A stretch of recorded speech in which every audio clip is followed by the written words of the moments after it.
स्वागत है आप सबका। मैं Vivek Bindra, international motivational speaker, leadership consultant and CEO coach. कुछ चिंतित चल रहा था पिछले कुछ दिनों से इस इंटरनेशनल साजिश को लेकर, सोचा आप लोगों के लिए एक वीडियो बना दूं। रोज देख रहा हूं चाइना हमारे देश को बॉर्डर पे और बिजनेस में दोनों तरह से ठोक रहा है। बॉर्डर के बारे में तो आजकल आप टीवी और न्यूज़पेपर में देख ही रहे हैं। बिजनेस के उसकी होशियारी के कुछ ऐसे उदाहरण दूंगा, बुद्धि चकरा जाएगी। ये जरा उदाहरण देखेंगे ध्यान से। चाइना से मैंने कुछ सीखा। दुनिया भर में गूगल का ब्राउजर क्रोम पहुंच गया, चाइना ने घुसने नहीं दिया। यूसी ब्राउजर चला रहा है अपना। सारी दुनिया सर्च इंजन के लिए गूगल का इस्तेमाल करती है, चाइना आज भी बाइडू का इस्तेमाल कर रहा है। स्टडी किया तो मेरी बुद्धि चकरा गई।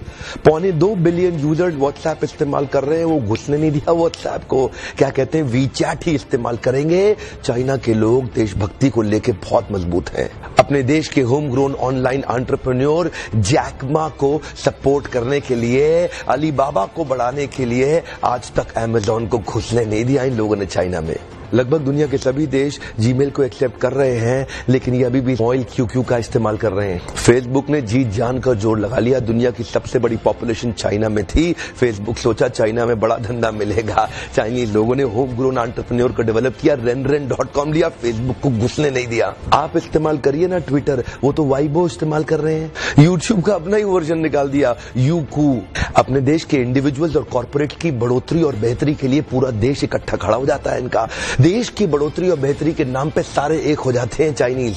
आप कितना भी बैन कर लो, चाइना आज हिंदुस्तान के अंदर 7 लाख करोड़ का $100 बिलियन का एक्सपोर्ट कर रहा है। लगभग $100 बिलियन से ज्यादा का सामान हम खरीद रहे हैं और $5 बिलियन से कम का सामान हम वहां बेच पा रहे हैं। $95 बिलियन से ज्यादा का ट्रेड डेफिसिट है। चाइना अपने घर में किसी को नहीं घुसने देता, बाकी पूरी दुनिया में घुस गया है।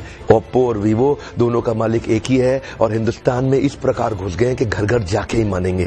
Electronic goods, machinery, organic chemicals, iron and steel, transport equipment, medical pharma products, textile and yarn fabric, सब कुछ तो हम चाइना से लेने को तैयार हो गए हैं। अब ये जिम्मेदारी केवल हमारे देश की सरकार की नहीं रहेगी कि वो बॉर्डर पे लड़ती रहे। अब ये जिम्मेदारी हर भारतीय की हो गई है कि हम अपने व्यापारियों को उठाएं और मिलकर के एक हो जाएं। देश की जनता को एक होना बहुत जरूरी है। अगर देश में खुशहाली आएगी तो फायदा सबका हो। तो उसी समय जर्मनी के तानाशाह हिटलर ने उनसे कहा, सुनो एक काम करो, जर्मनी से हॉकी खेलना शुरू कर दो, मेरे देश में आ जाओ, तुम्हें आज ही एयरफील्ड मार्शल बना दूंगा। वैसे भी तुम अपने देश के अंदर तो लांस नायक सूबेदार, तुमको कोई नहीं पूछने वाला, तुम्हारा देश तुम्हें कुछ नहीं देगा। ध्यान दीजिएगा। तभी मुस्कुराते हुए हमारे देश के उस वीर सिपाही ने हिटलर को निडर आवाज में जवाब दिया कि मेरे देश की जिम्मेदारी नहीं है मुझे आगे बढ़ाने की, ये मेरी जिम्मेदारी है कि मैं देश को आगे बढ़ाऊंगा। हाँ, मेरे देश की जिम्मेदारी नहीं है मुझे आगे बढ़ाने की, ये मेरी जिम्मेदारी है कि मैं अपने देश को आगे बढ़ाऊंगा।